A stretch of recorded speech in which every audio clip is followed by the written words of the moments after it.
You ask Tiger to solve. This deals with linear equations with one unknown. The final result is m equals 45. Let's solve it step by step. Group all constants on the right side of the equation. Subtract 7 from both sides. Simplify the arithmetic.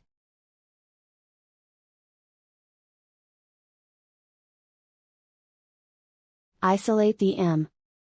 Multiply both sides by 5. Group like terms. Multiply the coefficients. Simplify the fraction. Simplify the arithmetic. And so the final result is m equals 45.